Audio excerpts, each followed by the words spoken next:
The characteristics of the white man is evil. He was made like that through nature, now we say. Naturally, he was made like, we would say, the devil. We can say a devil cat out there, a devil element, a devil we could call most any grafted thing a devil, you see. But actually, when we say Satan, we mean a man or a people that their wickedness is not, say, confined to themselves. It spreads, and the others is affected by their wickedness. And the white man, we say, is the devil. Why? Because of his weak, physically coming into being from original man, aboriginal people of the earth. When I met him, I looked at him, and he, it just came to me like this, that this is the Son of Man that the Bible says, that prophesied that will come in the last days of the world, and that I couldn't get that out of me. And I shook hands with him, and I said to him, I say, you are the one that the Bible prophesies that will come at the end of the world under the name Son of Man and under the name the second coming of Jesus. And so he looked at me a little stern, and then he smiled, and he put his head down to my beside my head and whispered in my ear and said these words. He said, yes, I am the one, but who knows that? But yourself. And be quiet. His mother, he says, was a white woman, and his father was a black man. Yes, sir. He taught us that he was born in Mecca, Arabia, and that he had come in and out of this country for about 20 years before ever that he made himself known to us. He had studied, he says, out here, or rather he had enrolled in the California University there, and he lived with a white family out there, he says, while he was going to the University of California. How long he went to this university, I don't know. But he says to me that he did go to this university and enroll there. And other universities he mentioned to me. And finally he told me this, that he had studied every educational systems of the civilized world. And that he could speak and, speak 16 languages and write 10 of them. He could speak 16 fluently. Well, I was not too much learned into scripture at that time, and I had not studied too much, but I had from a child up wanted to learn the scripture, because my father was a preacher, and I always from a child up wanted to help him or take his place one day as a preacher. And so I was always studying the Bible. And I had read much about the coming of the judgment and the coming of God and Jesus returning to resurrected dead and all like that. I had studied much of that. And so all of his talk and teachings correspond with what I had learned of the scripture. And therefore I become one of his, I should say 100% convert. And on his leave of us, he began to tell me what I may expect, what will come to pass, and what I should do to try and make my people qualified, rather to reform them and make them accepted by the Islamic people, and teach them that they must change completely in the way of righteousness, and that they would have to forego the name that they was in, and that he would give them all a name himself. And much he said to me. He used to teach me night and day. We used to sit sometime from early part of the night until sunrise and after sunrise, all night long for about 2 years or more. He was with us 3 years, a little better, and I was constantly around him, and he was constantly teaching me of things of Islam, and what is to come and what was before. And this is the way that we began. And he patted hand on my shoulder, give me kind of a little show, a way around him. And there was some more there present. And he started talking to some of them. And about a month later, he told my wife to tell me to go ahead and start teaching out there in the little part of, I would say, it's not a little part now, it's a very large part, in Hamtramck, Michigan. That's in Detroit. Hamtramck is in Detroit. And I was living in Hamtramck at that time. So he says to my wife, you tell him that he can go ahead, because I had wrote him. And he received my letter. And I was telling him what I could not tell him there in the public. And then he says to me, you go ahead and start teaching, and I will back you up. And I started teaching that he was the answer to the prophecy of the coming of Jesus 2,000 years after Jesus' birth, and that this is the man at that time. And so I did begin teaching that the Son of Man, the second coming of Jesus is present. This is him now, here among us. But he didn't allow me to go too far with that kind of teachings while he was present. He told me, he said, you can do that after I'm gone. He said, don't talk too much about me. He says, no, he says, give them a little milk. That's the way he talked all the time. And he never would say anything, hardly just direct. He would give it to you in a way that you would have to learn just exactly what he meant by what he said. And so he says, you cannot give babies meat.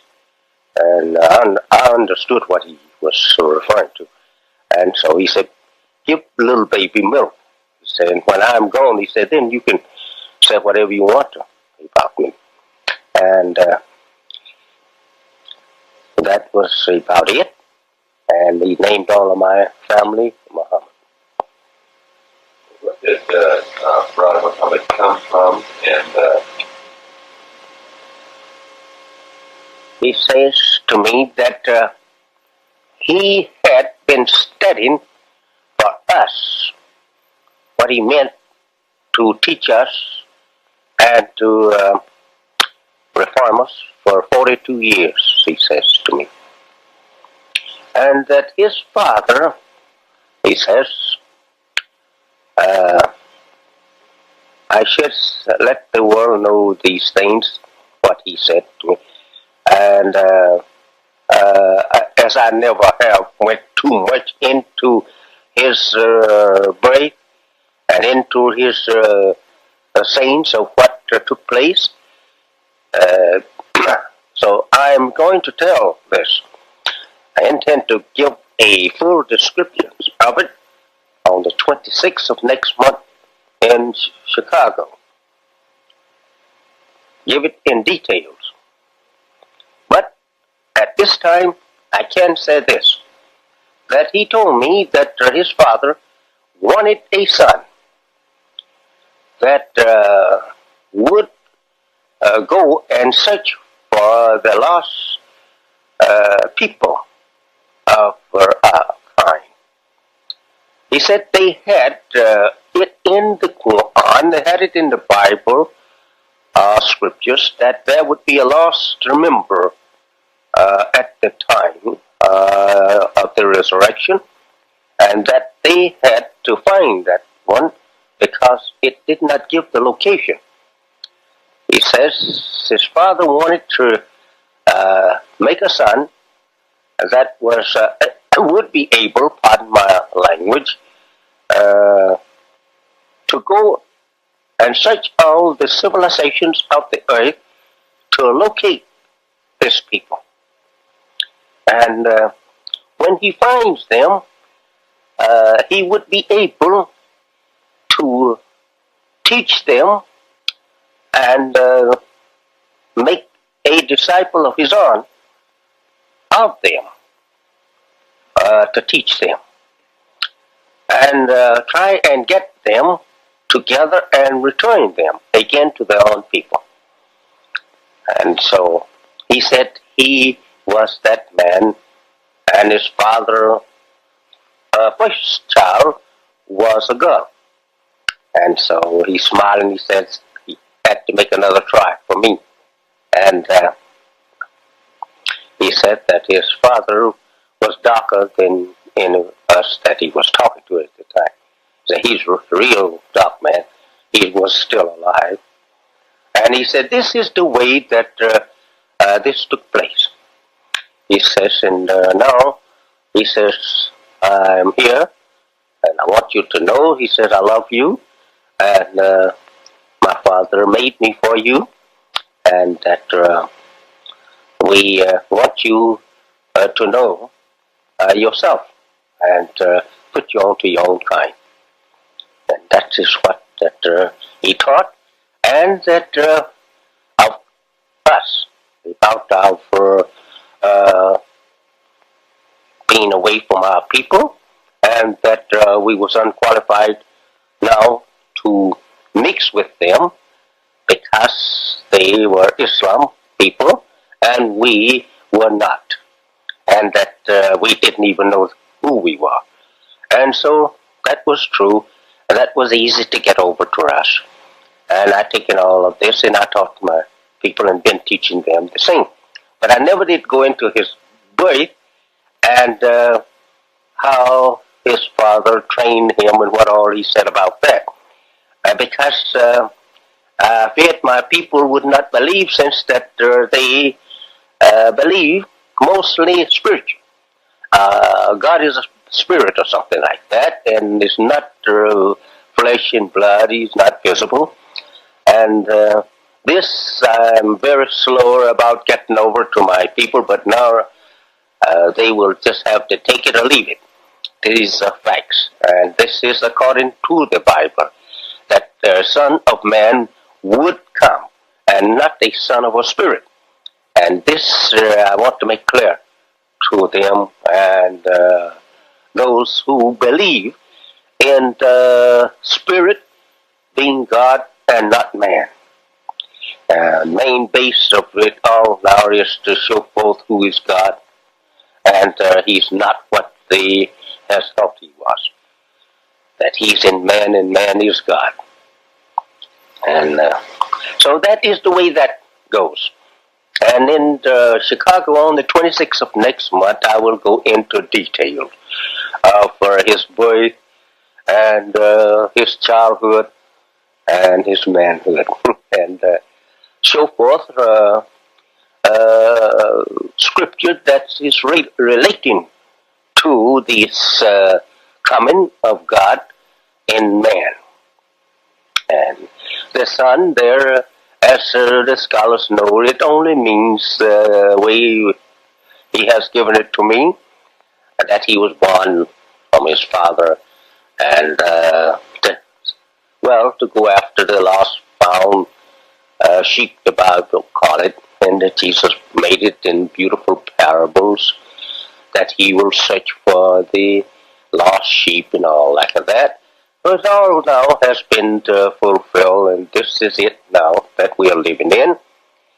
And that my work from Him is to teach my people these facts and to reform them and make them what they should be, as they are children, as the Bible teaches from God, but they are lost in evil and practice evil, and that they must now forego evil and accept righteousness, because they are creatures of righteousness. What happened to Muhammad? Why did he disappear? Well, that happened like this. After he had given to me what he wanted to give to me as the teachings and the work of preparedness of our people, then it was not necessary for him to remain here among us. So he taken his leave, as it is said in Quran that the people is not worthy that God remain among them, but He makes a messenger of that people, that through that messenger He will reach the people through him. And the Bible is verified the same.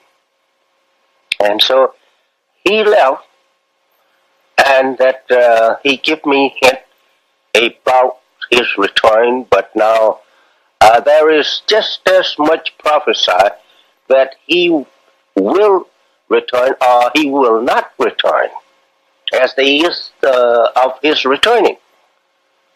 Because the Bible says he will send his angels and they will take care of the gathering of his people. I don't expect him to return in person, not like that, because there is too much for us to look forward to that he will not. It is not really necessary if he's going to send his own people, as they refer to angels, to gather the believers of my people. It's not necessary.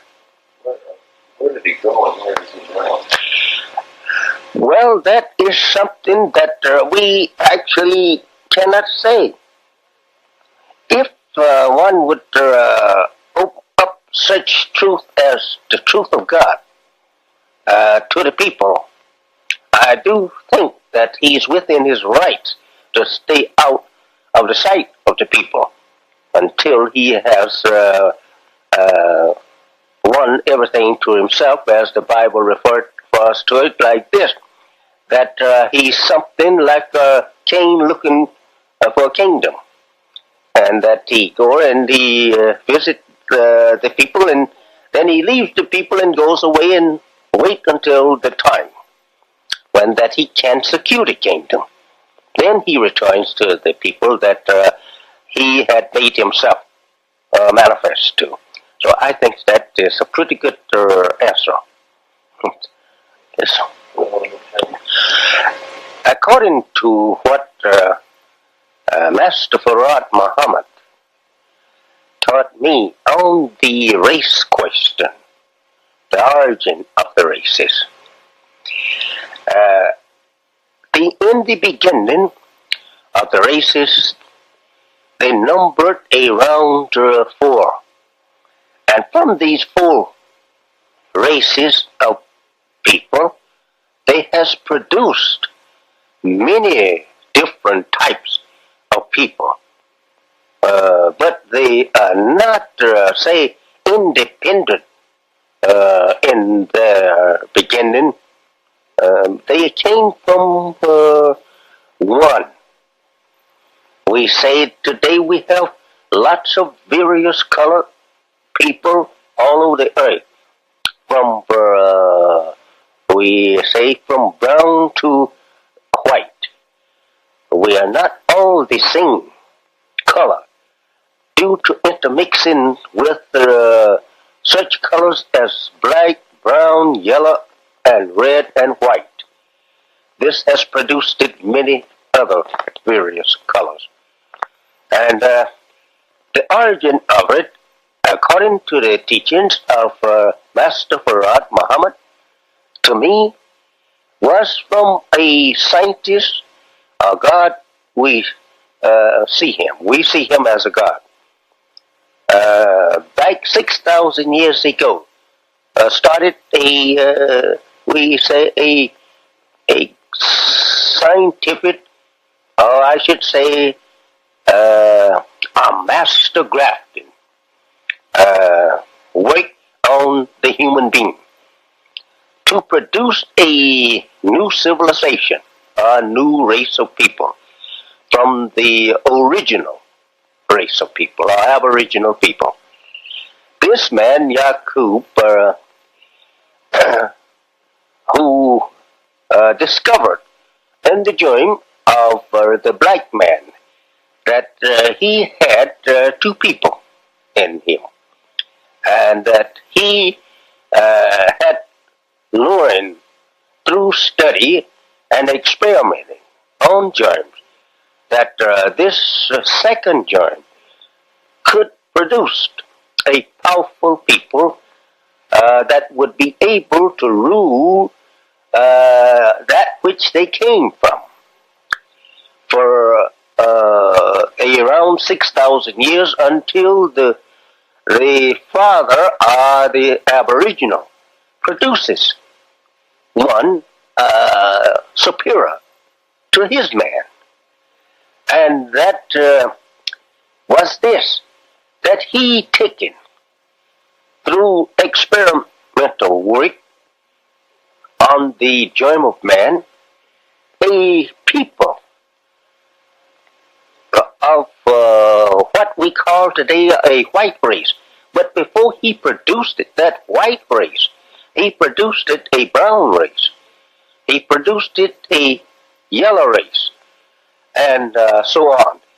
There is his first grafting from the black man according to the teachings of Master Muhammad, to whom we see him and know him today as being God in person. That this grafting, in its first stage, he had a brown race of people from a black people. And it taken him, according to the teachings of God, 200 years to produce that brown race. And he kept up the process of killing off the browner or the darker one and marrying the lighter one onto the lighter one. For another 200 years, he had a yellow race of people. And in this length of time, these brown people were spreading over the area, I would say migrating over the earth to find them a home to themselves. And so when the yellow race was produced, he started too migrating over the earth. And from the yellow race, about 200 years, this grafting kept in process. There was on this same islet, well, it was an islet he was on, according to the teachings of Almighty God to me, in the person of Master Muhammad, to whom praise is due forever. At that time, 200 years, keeping up birth control law. This is what he established. He established it on this island, and there was his lab that he was working, we call it a human lab, to produce his man.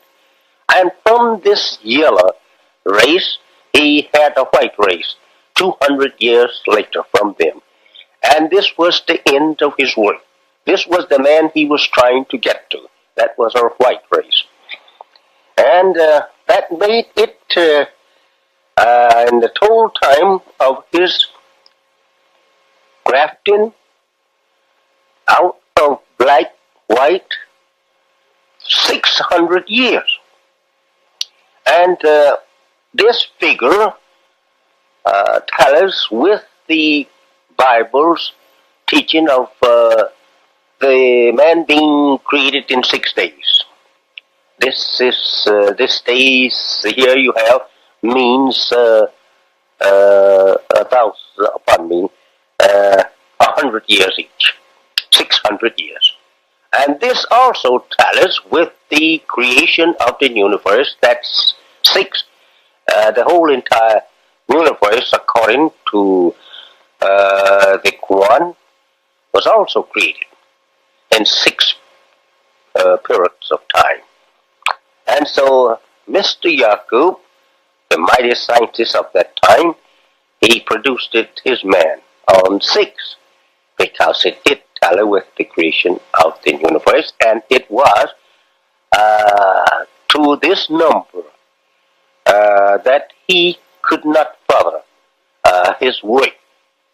And they would be masters, gods, to rule the earth and the people, everything of life, for 6,000 years.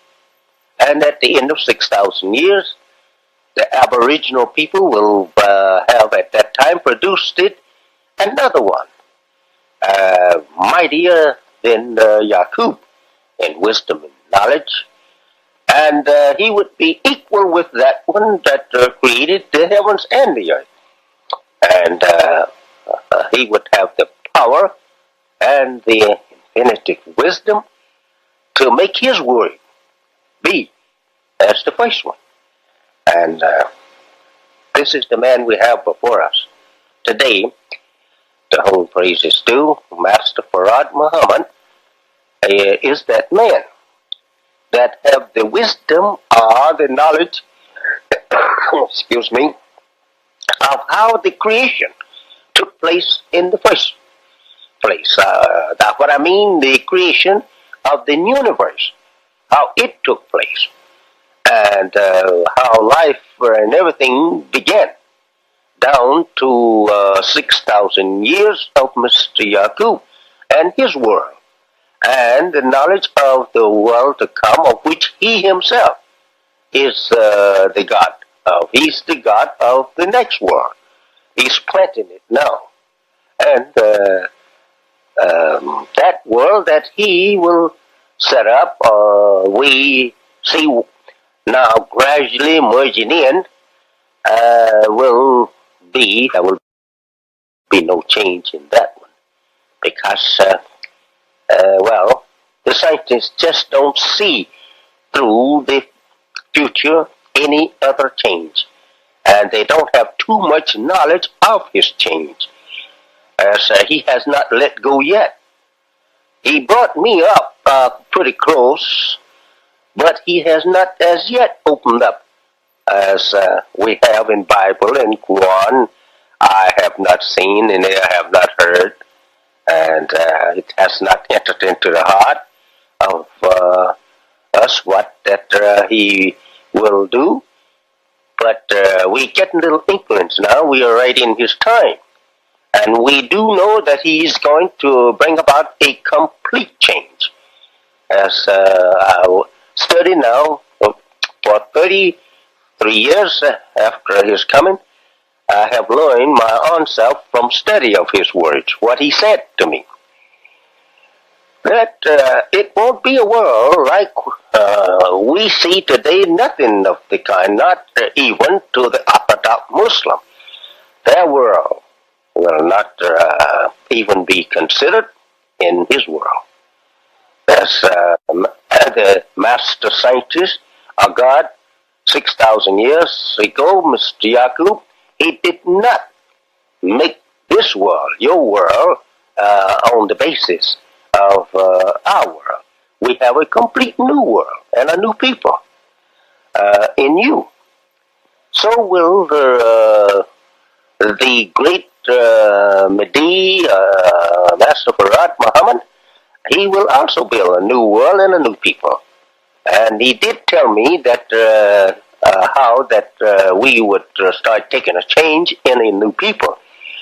Now, just exactly what we will look like, I'm not too sure of that, but I do believe that he's going right back at the origin, but he's going to make a better people. What I mean to say, a people that will be more stronger physically, and they will be taught in such way that they can live much longer.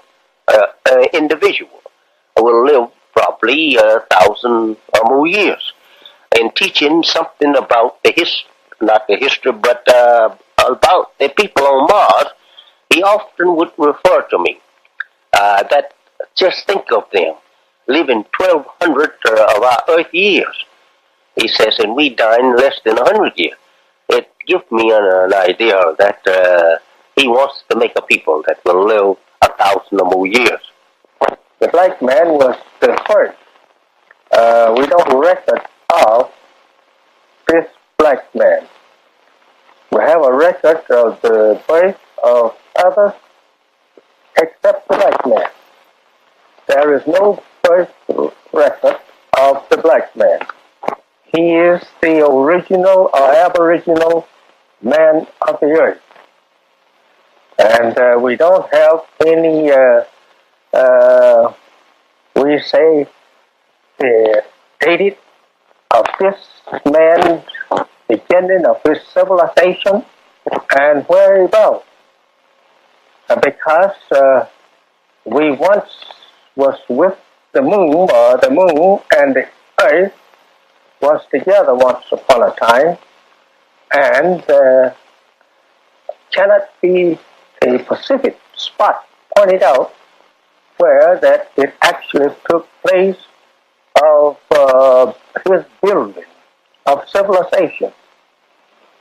But we do know, according to the teachings of Almighty God, Allah to me, that once upon a time that we had nothing in the universe but the sun. And that after that, then they were stars. And from stars to stars and stars and stars. And they saw that the star was essential to our well-being. And from that, we began to make planets.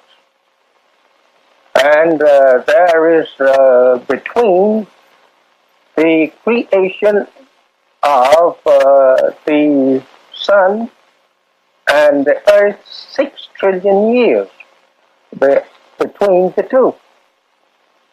And it is often referred to that the universe was made or created in the 3 stages, or we say 3 divisions of it.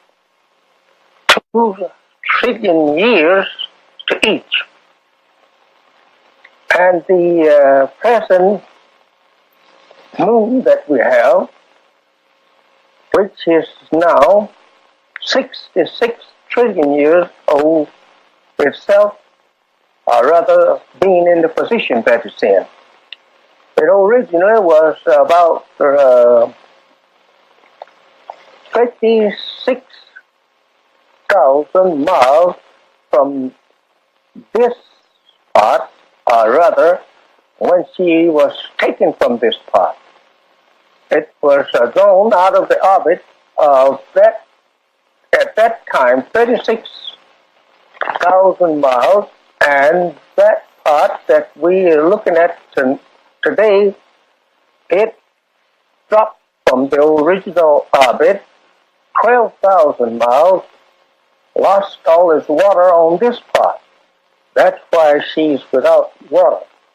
It's due to the explosion. At that time, 66 trillion years ago, she lost her water by turning over. She turned all over, and the water dropped on this part.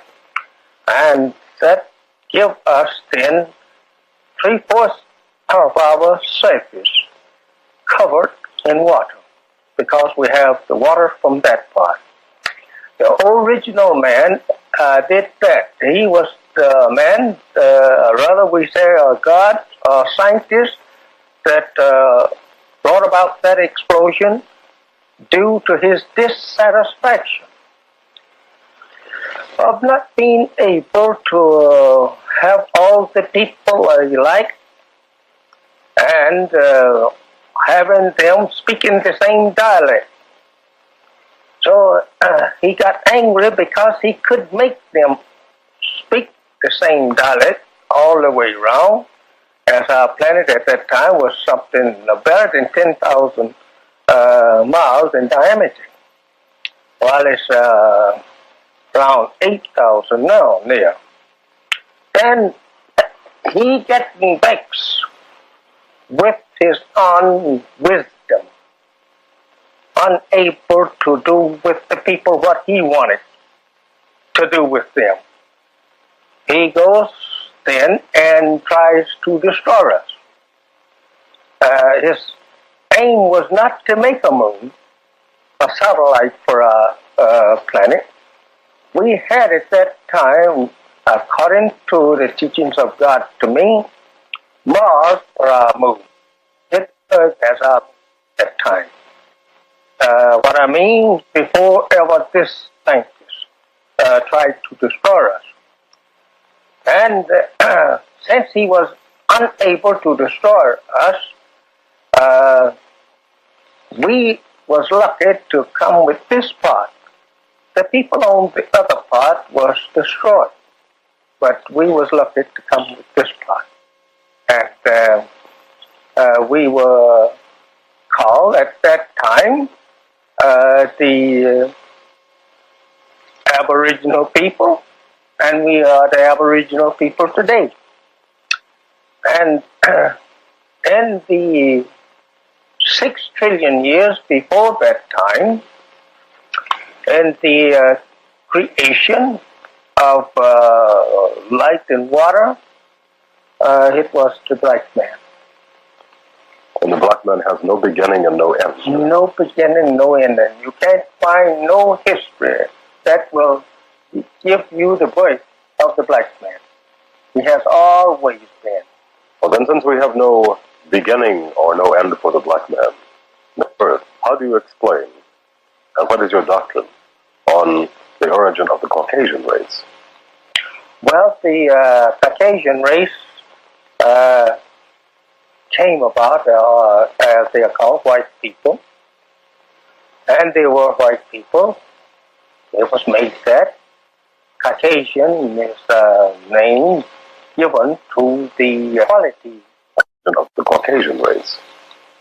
Well, the Caucasian race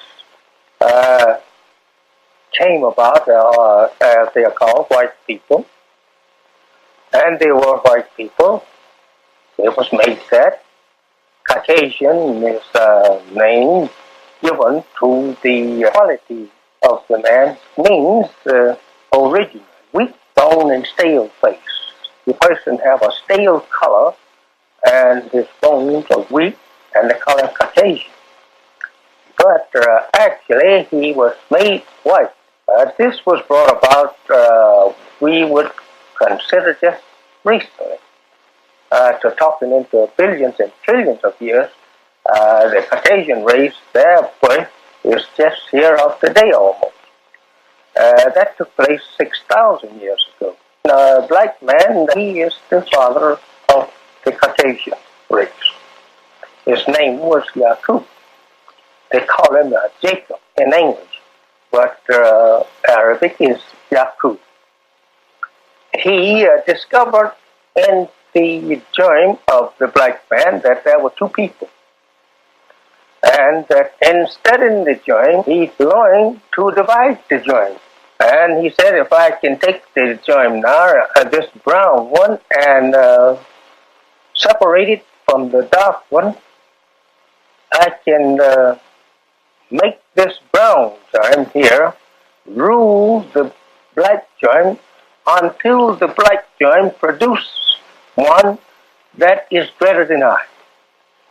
And he, being a very wise scientist, he knew what was coming in the future. So he says, my man will live for 6,000 years, and he will rule his father.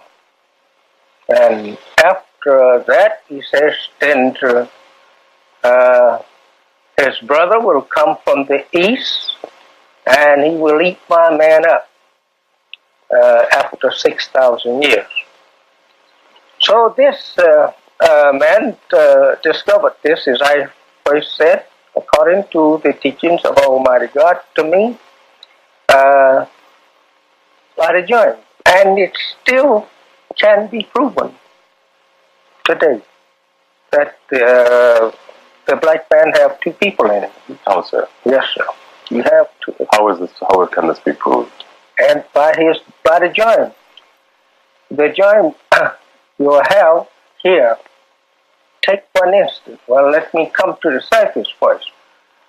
You go to the darkest people that you can find in Africa, where that they has never been touched by Caucasian people, and you will find that one will be a little shader browner than the other.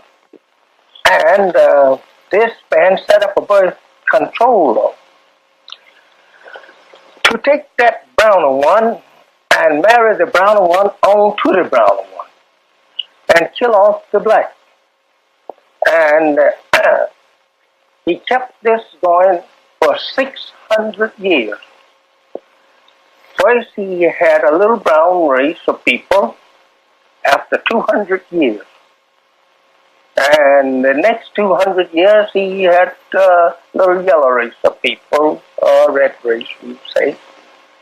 And the next 200 years, he had a pale white. Method of birth control. Yes, he killed the black baby and saved the brown one. Or killed the brown one, saved the brown one. Killed the brown one and saved the yellow one. Until he will run it into his last stage. And the last stage is white. And that can be done today. It is not nothing that is a mystery, impossible. It can be done today. But I don't think that they want any more threat. I think they've about got enough of that. Yes, and the black is the original. He's the father of them all. All these other races are derivatives of the black race. That's right. That's right. There was something that was mentioned in Volume 2 of the Supreme Wisdom about some of the physical attributes of the Negro, of the black man. Kinky hair, for example. And there was some cite made as to a scientist who had withdrawn himself from his people. Would you explain that? Yes, that happened 50,000 years ago, according to the teachings of Allah to me, which I was with him for 3 years, night and day. I didn't do anything, and he didn't allow me to do anything. He taught me for 3 years, night and day, 7 days a week. I was confined. I was in jail almost. I had no chance to do anything but just to listen to him. And learn. And so, that's right.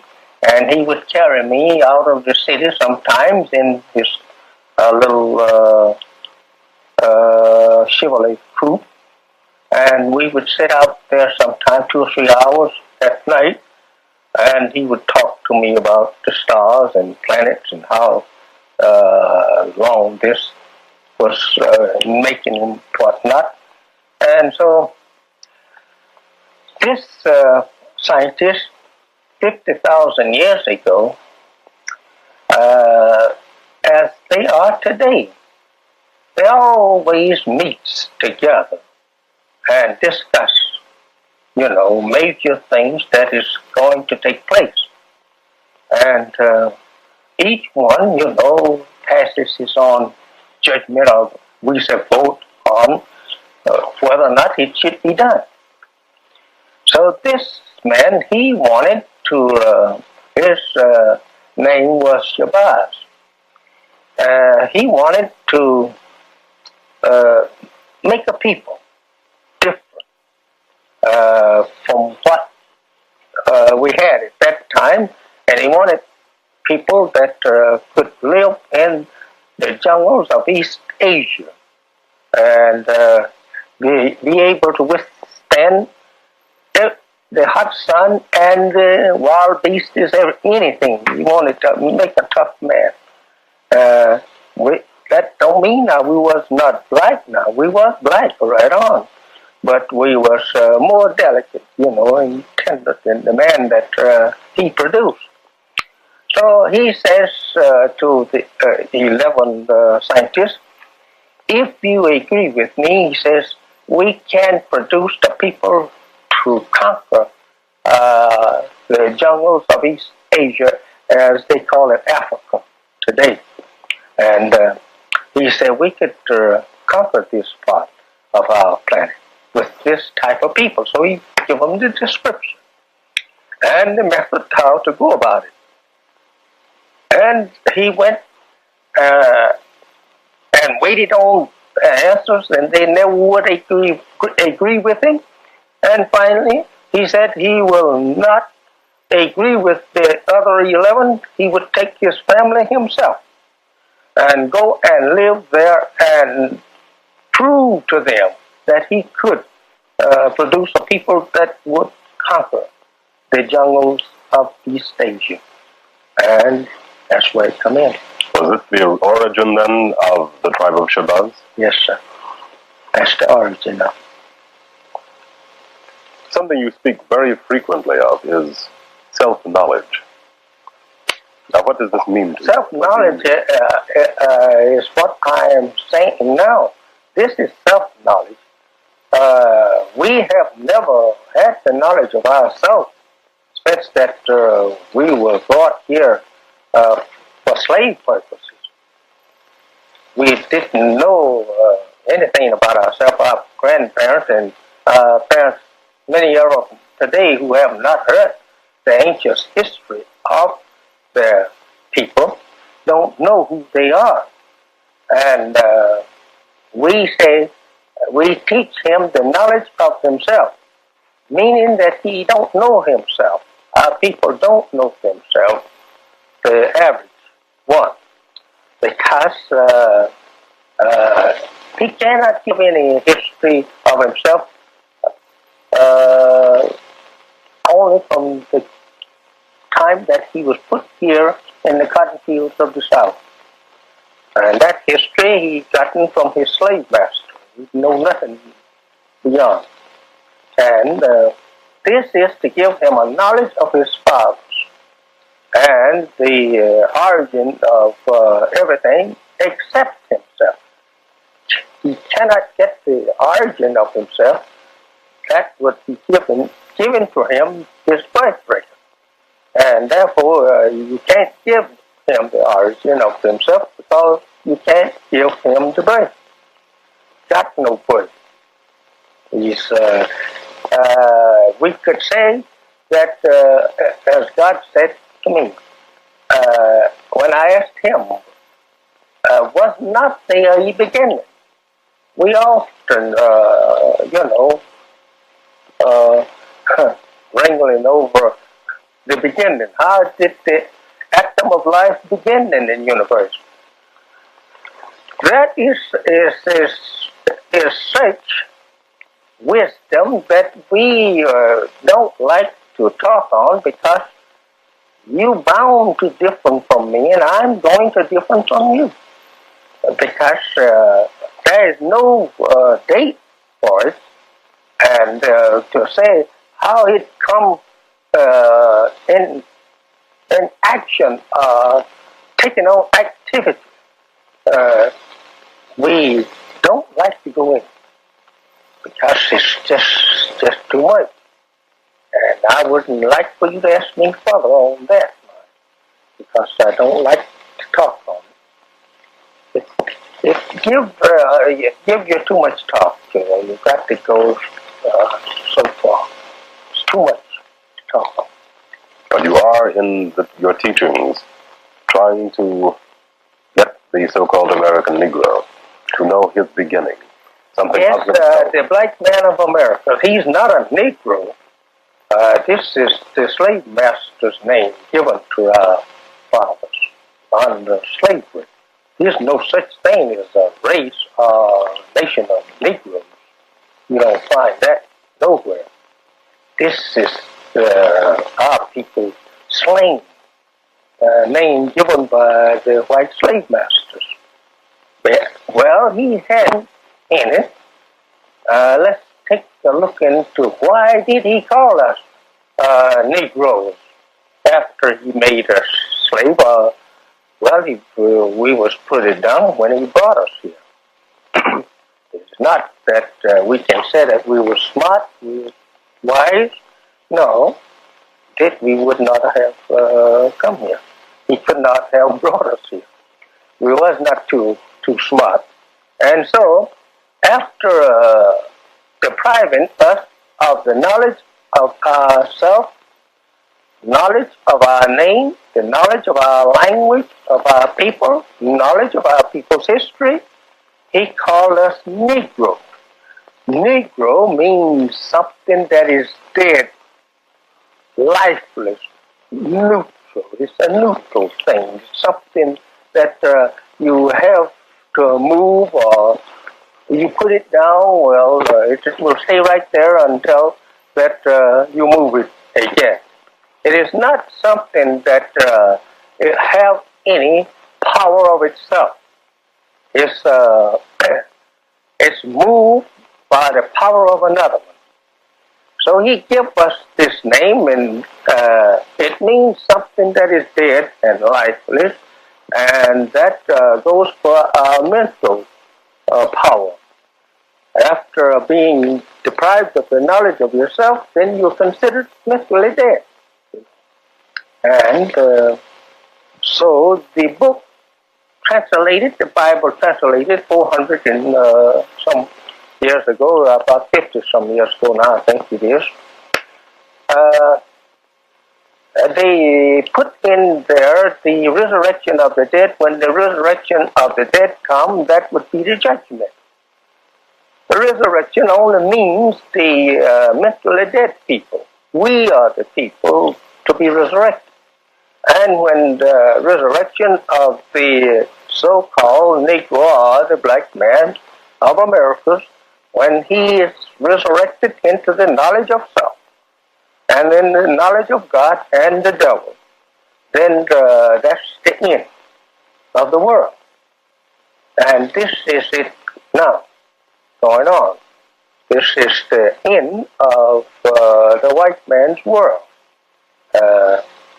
According to the history, scientists, and science, you can take it for granted. It is the end, and this must be done in order to not to give injustice to a person that have no knowledge of what it is all about. So before the God can destroy the world, he must give us a knowledge of why he is destroying. And why are you killing me? He don't do things unjust. And so he always, according to the Holy Quran, he makes a people aware of why that he destroy them or chastise them. Now you mentioned that the American Negro is being resurrected to knowledge of himself, self-knowledge. This Mr. Muhammad, how did you receive this self-knowledge? I received this knowledge that I am teaching and that I am putting my life against, that if you can prove it other than the truth, from God in the person of one Mr. Muhammad. He used the name Farad Muhammad. When he first made himself known to me and others, he used just the Farad, Wallace Farad. And he had an initial in between there that I never knew what that initial stood for. And that was a W. D. Wallace D. Farad is what he give to us. Then, in the third year, on his departure, he told me that his name was Wallace Farad Muhammad. W.F. Muhammad, right there. This was the first time that he revealed his name to you? First time he put the Muhammad to it. Yes. So, I studied that then from what he gave to me to study. He gave to me a Holy Quran in Arab, and I couldn't read it. So then he goes and gets me a Holy Quran in Arabic and English. And so I taken this book and I studied it from what he lined me up with. He gave me a copy of Texas and Places and other books. He gave to me the names of 104 books that is in the Congressional Library in Washington. And I studied them for 7 years. They're up and down the East Coast. And I have the Quran that he gave to me, given about 2/3 of it to study. The other third, he said, didn't amount to anything because that would be probably in some other man's time and not our time, and we shouldn't be worried about what the other fellow have to do. Let him worry over that. Well, when I first met him, it came to me that he was the man that the Bible prophesied would come in the last days as the Son of Man. And I recognized him to be that, as I had studied Bible ever since I was a little child. When I first learned to read, I learned to read Bible. And I always thought that I would be a preacher, but not a preacher of Islam. I didn't know nothing about Islam. I thought I would be a preacher of the religion of my father. That was Christianity. He was a Baptist preacher, and I thought maybe I would be one. But I always told them if I ever preach, I would make enemies. I said because my father and the other preachers would not like me if I preached. I said because I see so many things that they are saying and preaching is wrong. And so I went along like that until I was 35 years old before I actually was sent to preach. Then when I met this man, then I told him, I said, you are the one that the Bible teaches that will come, the Son of Man or the Messiah. And so he whispered in my ear. He got close to me. He looked all around, see who heard that. And he whispered in my ear and told me, he said, yes. He said, but keep quiet. He says, don't say anything to anyone about that. He said, I will let you know when to say that. to my people is just that. What I teach them is life to them. Into this is death. My mission is the last of the scientists are the truth that is to come to the world before the world is destroyed. You will not have no other messenger. I am the last one. Behind me come God himself. I don't say I will live so long, but after me, God will come, or if it pleases him, I may be with it. But if I am not with him, this is the last. This truth brings you into the knowledge of yourself and of God. There is nothing hidden too much in the God. In this teachings, you learn what God is and what you could learn to be God yourself. This is God. He is the real God's teaching. What is God and how things was made and brought about. This is what it is, and this is the last wisdom to be given to the world. And a knowledge of how this world was made. I said that this world was brought about according to God's teaching to me by grafting. The white race is a grafted people.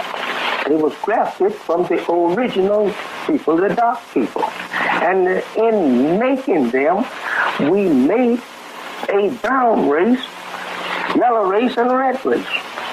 To get to the, we said the final of the journey. At the end, can't be nothing but white. So that's what the scientist was after. He was after grafting the germ into its last stage. And the last stage was white. White and blue eyes.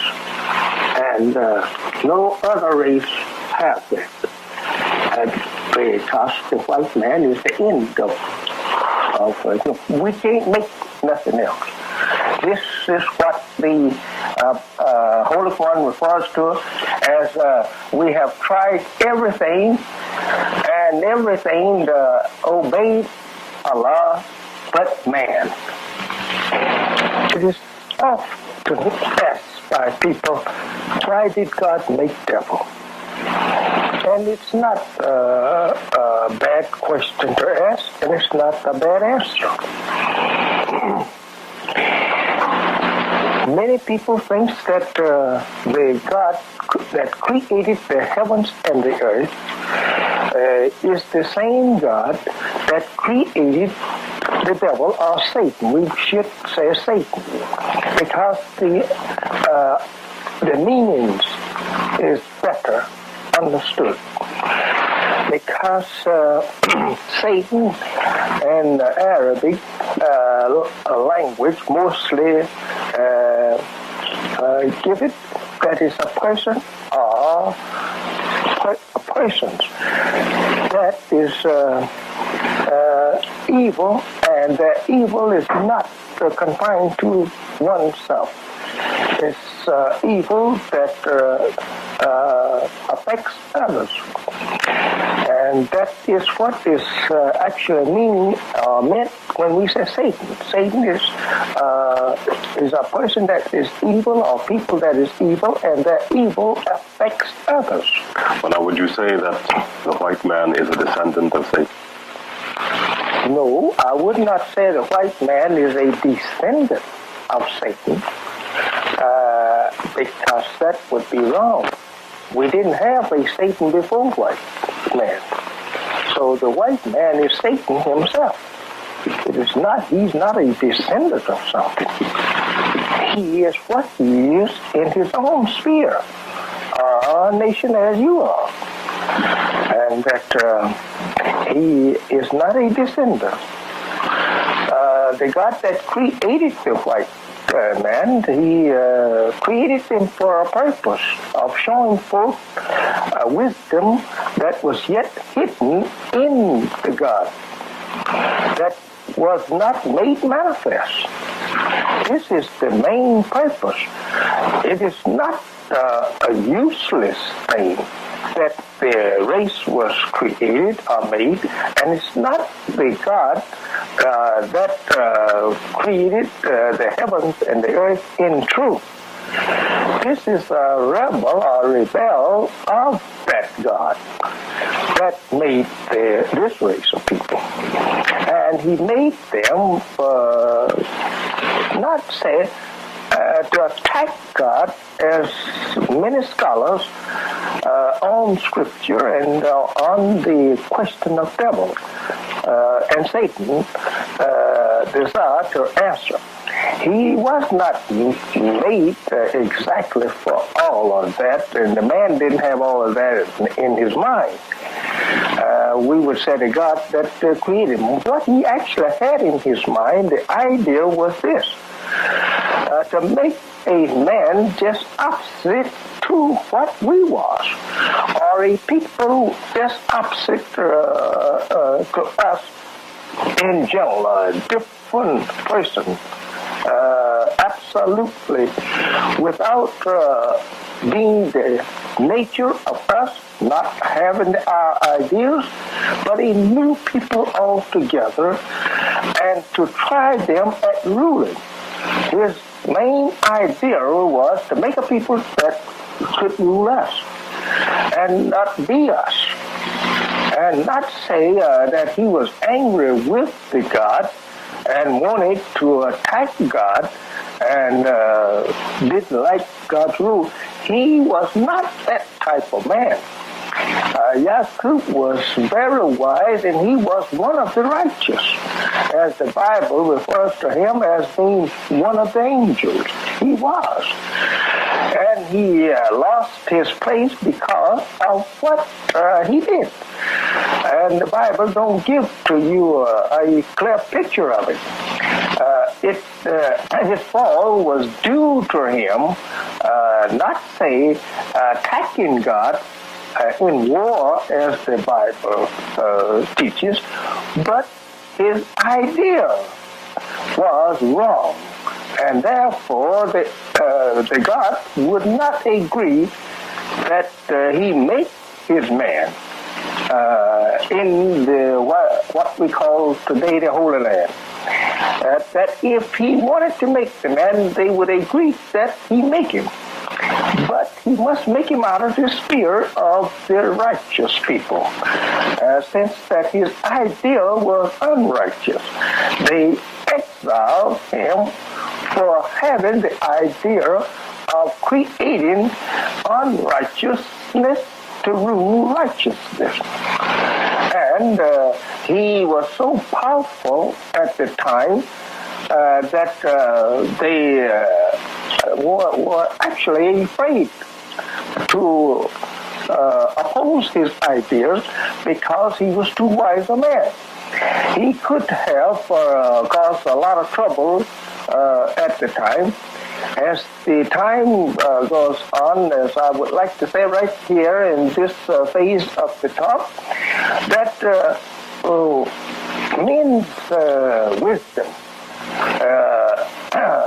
lasted or is supreme until another one that is supreme over his wisdom, or have supreme wisdom over him. This is the way the gods run. We don't have just one man's wisdom extending all the time. It's another one. A constant, ever-changing... Yes, sir. Your wisdom of making this, we say that radio over there, may last for 5 or 6 years until another man learns to make a better one. And then when he learns to make a better one, you still get the credit for being the first one to make the radio. But they have improved on it. And you come back maybe 100 years from now, you wouldn't know your machine at all. So much improvement has been added. Like the Ford, who makes the Ford car, Ford motor, all right? If Ford would look at his car today, he would say he was dumb when he, started making the car, because look at the improvement on it. You see, it's not Ford that have put all of this improvement to the car, but he was the founder of the car. So it is with wise men in the spiritual work and other sciences that we worship the God that has made and created. We have them coming at intervals, when one's wisdom is exhausted, another one picks up, and he improves on what you have done. Like the God that divided our planet. He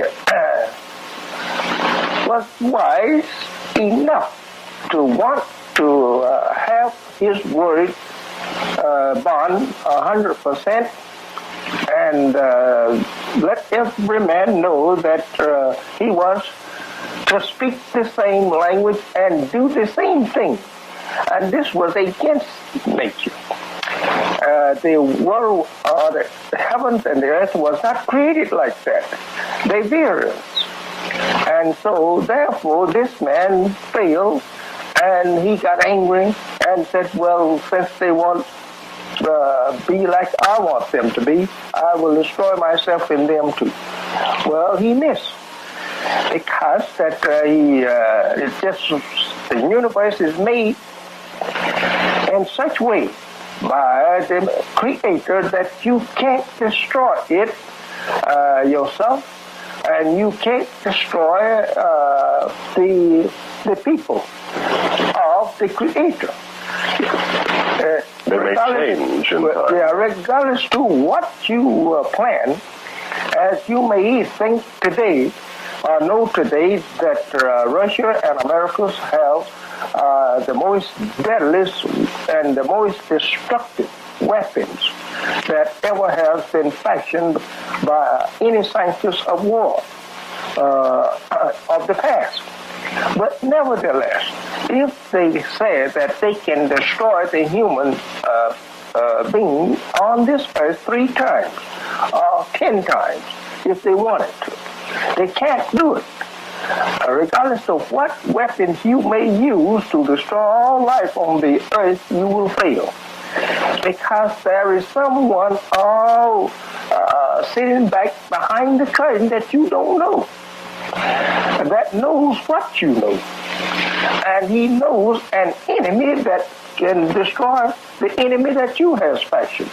This is the way it was in the time of this man just trying to destroy our planet. The reason I take up this talk with you, because we're in a time that the same thing is in the minds of these people. They would like to destroy the whole entire human family of the earth if they are destroyed. Each one. What I mean to say, the scientists of Russia and America, these war scientists, they are ready to destroy each other and has prepared themselves to do so.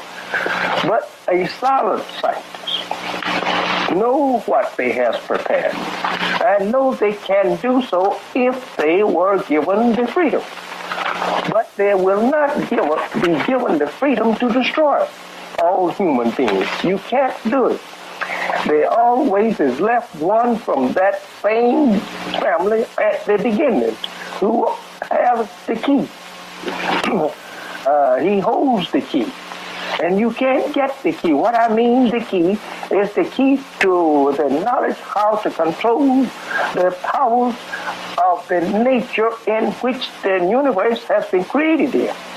When you are lucky enough to land that key to control the powers we say of nature, then you can rule anyone that will rise up as your enemy, because there is no people today that can control the power are the forces of nature, but a few.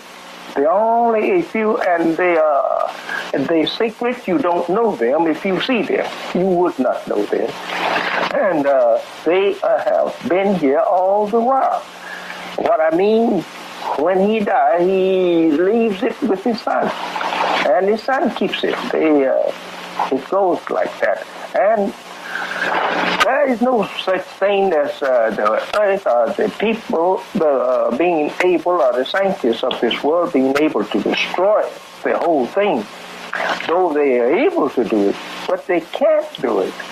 This man was able to do it. He drilled a tube into our planet at that time, which had a diameter of better than 10,000 miles. And he drilled a tube into it like you mining coal. And he went on into a couple of thousand miles into the planet. Not a couple of miles, but a couple of thousand miles. He put the tube in it. They filled the tube with high, explosives.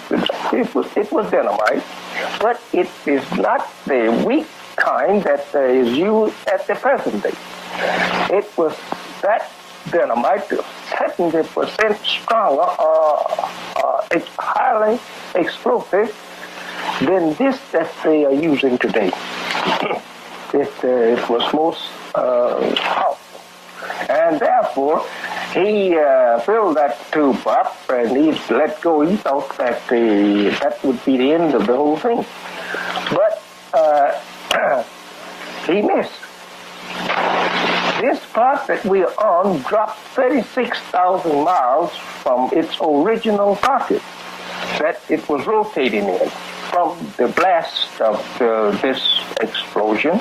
And the explosion taking the part that we have now for moon. As all scientists or astronomers, they admit that the moon is a part of the earth.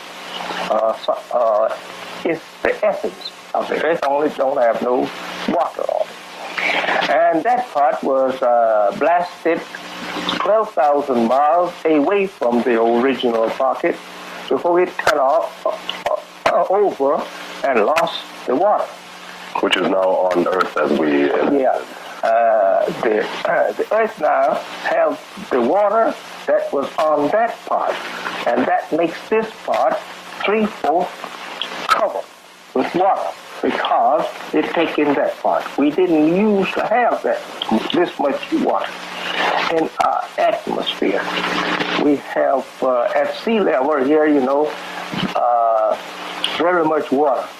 But when the moon and the earth was together, we didn't have it.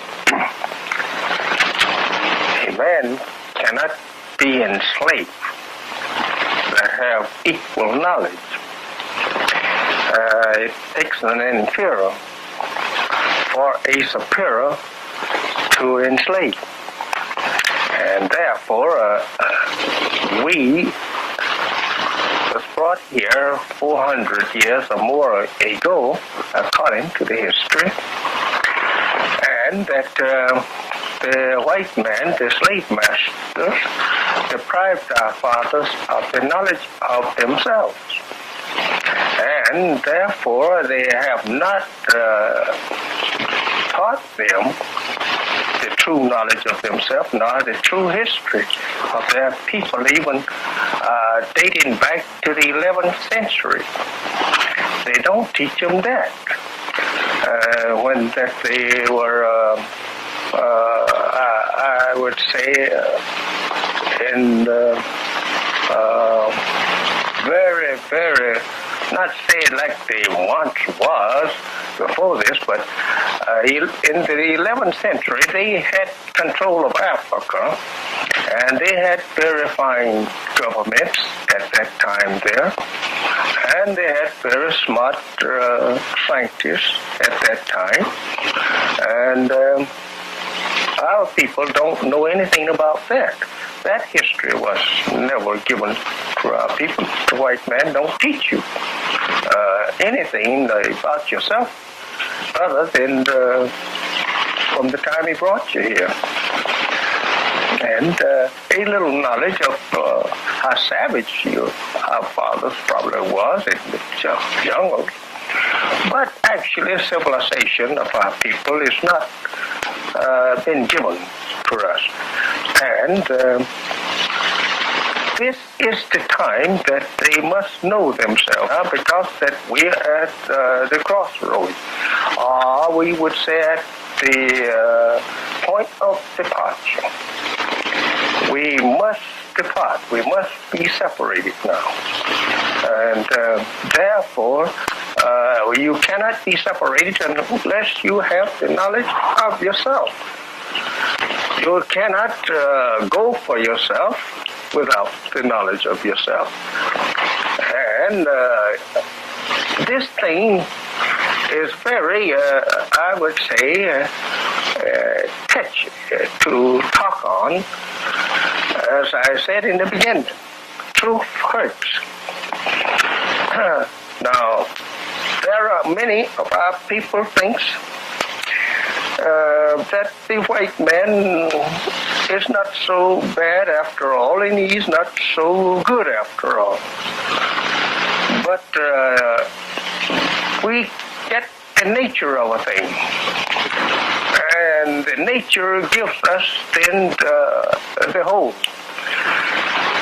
We were brought here by the white people for slave purposes, and not for to be made citizens. We didn't acquire citizenship papers to come here. We were brought here as a piece of property. And to keep that piece of property, it is to not allow the property to know the value of the property. And what I mean by that, if you had known the history of yourself, you would not have been made a slave. And you won't be a slave now if you have a knowledge of yourself. It's hard to enslave a person that have equal knowledge with you. You just can't do it. And so this knowledge of yourself is the thing that will free you from what you have been suffering from.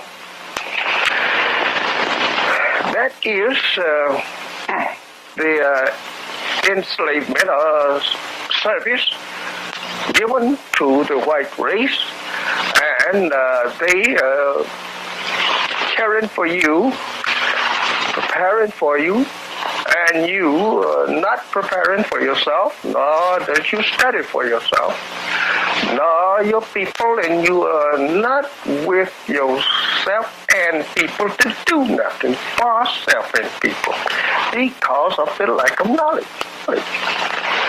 So this is one of the greatest, we say, wrong or evil that a man can do to another. That is to rob him of the knowledge of himself.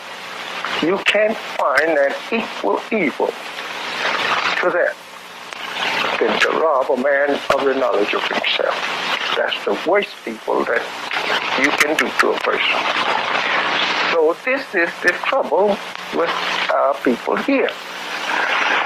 They has been robbed of the knowledge of themselves, as the Bible teaches you there in Isaiah, where it teaches that this is a people that is robbed and spoiled, and is in prison houses and whatnot. That is us. That is not some people in ancient time. That's us. We are the one the Bible is referring to. And the white man is the one who have robbed us of the knowledge of ourselves and have spoiled us. We are a people that has been robbed and spoiled. Now, to get your knowledge, just who you are, you have to have the knowledge of the slave master. And to go into that, you have to go far enough into the knowledge of yourself to convince the slave master that you know yourself. What I mean by that you will have not to go back to his history. You've got to go beyond his history. Because if you stop at his history, you will not yet be his equal. He still will be your superior. But if you have knowledge beyond, then you can easily see the white man and his civilization and see yourself as not making any preparations whatsoever for yourself. You're not writing any history for yourself. Not one day you are writing history for yourself. All the history that you make here goes to the credit of the white man. You're not making no history for yourself. Sir, do you think that there are the Negroes who have such a heavy identification with the Caucasian that they are afraid and ashamed to know something about themselves, and this is a reason why they do not want self-knowledge? I don't say that. A man that don't know, he just don't know. And you cannot say that a man is he shunning oncoming car when he don't know one is coming. So I would not say that. I just say it's due to his absolutely blindness. He just don't know. If you go to Howard or Harvard or Yale's, you returns with a degree for a certain course, right? All right. When you get back here with that course, you should be able to do as a white man who went to the same university. He comes back and he makes a way for himself and his people. You come back and you still looks to him, right? You don't make no way for yourself. You come back going to his office, asking him, showing him your degrees that he gave to you, that I can do this job. Instead of going to your people, saying to your people, look, I know this now, come on, follow me and I will show you how to do something for yourself.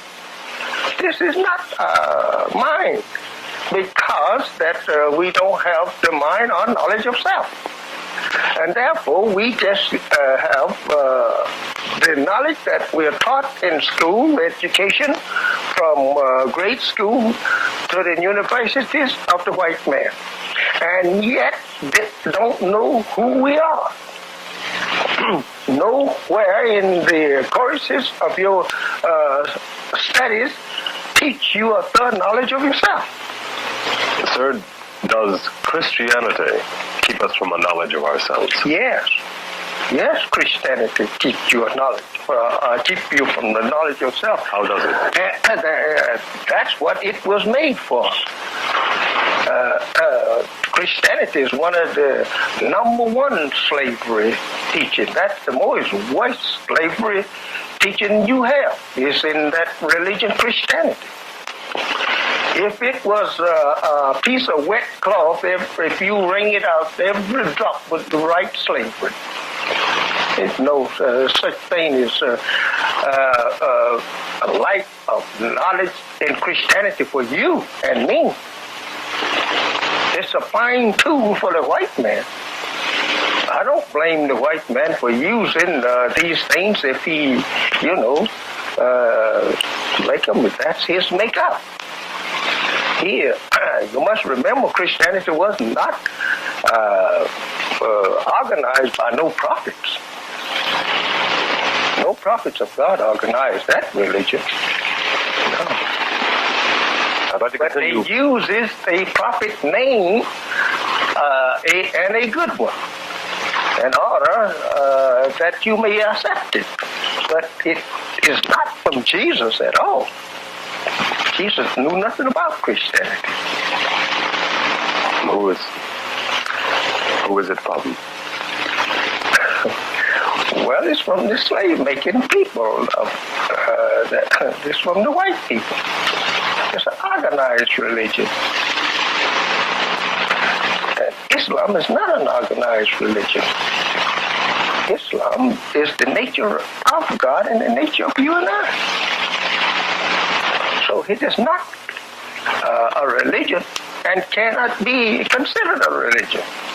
Because a religion is something that is organized or something that scientists set up to use or an object of worship or a code of some rules that they use to rule the people with.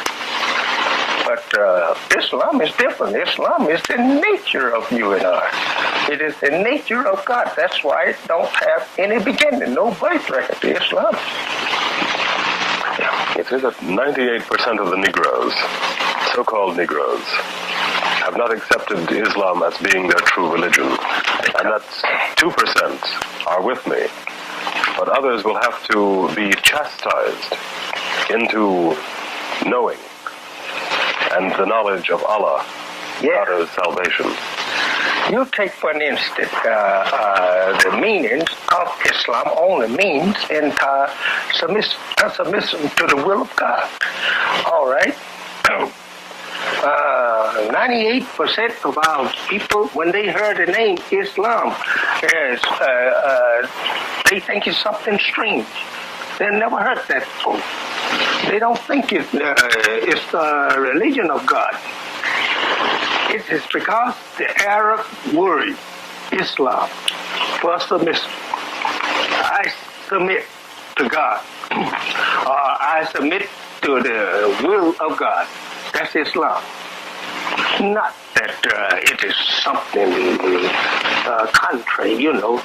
When a man says he don't believe in Islam, that's a man that don't believe in God, you see. And a man say, I will not be a Muslim. It's a man that is telling the world, I will not submit to the will of God. But they don't know that. They don't even take time to ask you what the name means. They don't know and don't ask for the meaning. So we have here 98% of our people, they even have not even never heard of Islam. Our people was never taught Islam. The white people don't teach Islam. There is some white Muslims here in the country. I have several letters from white Muslims, but they don't teach you Islam. It's a religion that the white people don't teach the black man. They know it is a whole world. It's not an organization, it's a world. But they don't teach you, they commercialize on it. They take it and use it in higher masonry, they call it, and there they must commercialize on the religion. At certain degrees, like 32nd, 33rd, they say they are Muslims, Shriners. They make a mark of the religion, and they commercialize on. They sell it to you, and to get that degree, it may cost you $500 or more than that. Everybody can get that degree, and the so-called black, rather Negro, the so-called Negro Americans, he's never taught degrees right. He is given 3 or 4 degrees at once, while he should not be given but 1 degree at a time. And then he would learn what he is trying to learn. But what do you mean by being chastised into the knowledge of Allah? How do you mean chastised? Well, you are not an enemy of God. You are God's people. You were made, you have no beginning. You are God's people. And that He wants you to take your place as a member of your own nation. And when the father wants a child to do what he wants him to do, he whips him, he chastises him, right? Yes. But if you don't want to train to teach that child, you leave that child go to his parents. Tell him, says, you don't belong to me, you go on to your parents, and I got nothing to do with you. But your child, you love that child, and you want to teach the child a certain course. And if he won't learn, you will whip him and make him to learn. Well, this is what God will have to do for you. Since you want accepted free and be taught, peacefully and brought into it, he will chastise you. Chastising comes in many various ways. It comes sometimes by loss of relatives, good friends, and loss of property, and you maybe have other ways that you will be conscious to the fact that you've been going through with this because I did not accept Islam. That man was telling me or teaching me right, and I didn't believe it. He makes you conscious to that fact. As the Holy One said that God never chastise a person, people, until he makes them aware of what he's chastising them for.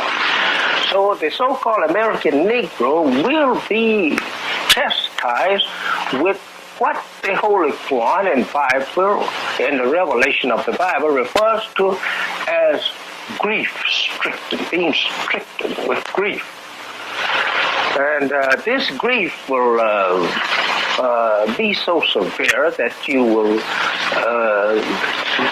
wish that you was dead. You will ask people to kill you, to get you out of it. Well, now, of course, grief can take many forms. Do you mean all forms, physical, mental, so forth and so on? But what do you mean? Mental. Over rejection of the truth, and you'll be terrified in this grief by this evil that you have committed. All your evil take forms, and you see them visible in forms. This will be just to terrorize you, and it's a terrible thing. It's so terrific at times that you won't be able to even blink your eye nor move your hand or feet. And this will be the way of chastisement? Yes, sir. That will go on for about a year or two. And if you don't change in about 3 years, then you will be burned. That will be the end of you. As this world, as you have always been taught, will be destroyed by fire.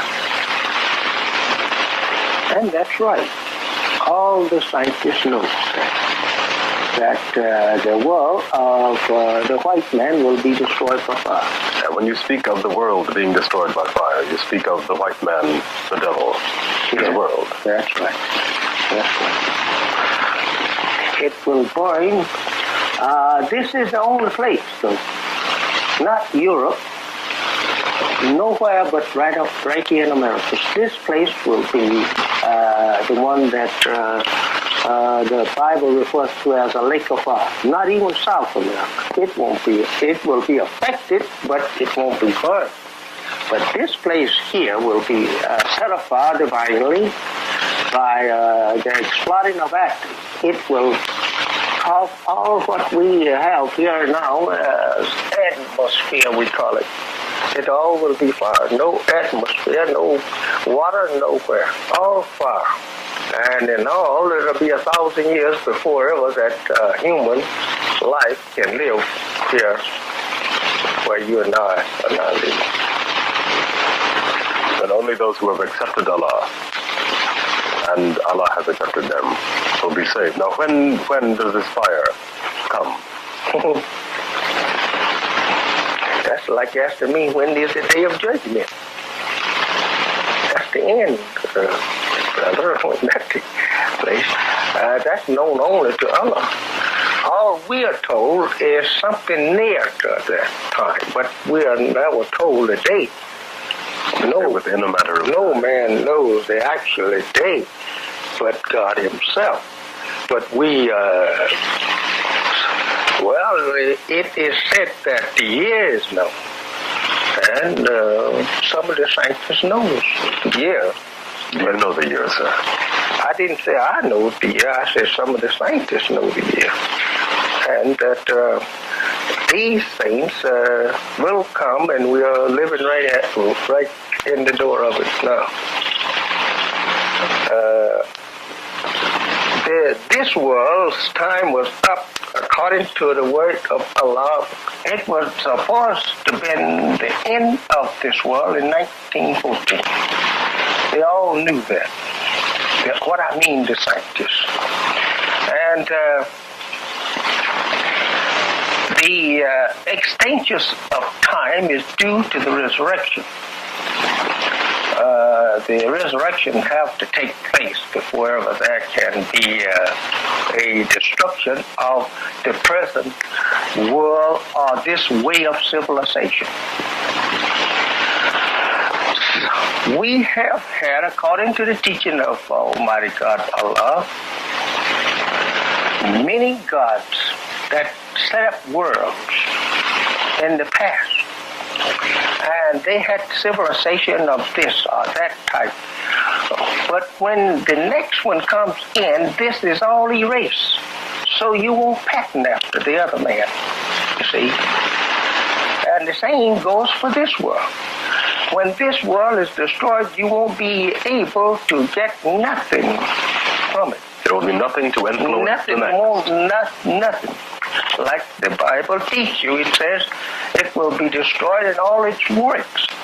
Meaning everything, even this, you won't have the picture of the lamp. You will have to make your own lamp. See, this was for this God in this world. Now you must build from your brains yourself another world. And everything is different. You are not allowed to pattern after the other because they destroy all the markings and signs of it. All the libraries is destroyed. As you today, and I know that according to history, Noah, his people was destroyed, and there was a few towns and cities there. And we have no knowledge of their civilization, no more than just a word or two here and there. Sodom and Gomorrah was destroyed, but you have no knowledge of their history because there was none saved. The library was burned up. And therefore you can't get no knowledge of what they, how they carried on. Only that they was wicked. That's all we know, and that they did this kind of wickedness. But how they build, what they build from, and how they formed or made this or that, no, you don't get that. Well, now, when the fire comes, sir, there will be a certain number of people who will be saved from this fire, and they will be in the next world. Yeah. Will they not be able to carry some of that information from their world to the next? Yeah, you will have some knowledge of what you just left from for a time, but you'll be put in a place where it won't be published. It won't be put in no books, and you won't be allowed to speak the language anymore. That also goes for the next life. You won't even speak this language. And you will learn again and anew. Everything will be said to you in the other language. And you won't be allowed to say left. You're going to call this after the other language. It will not be allowed.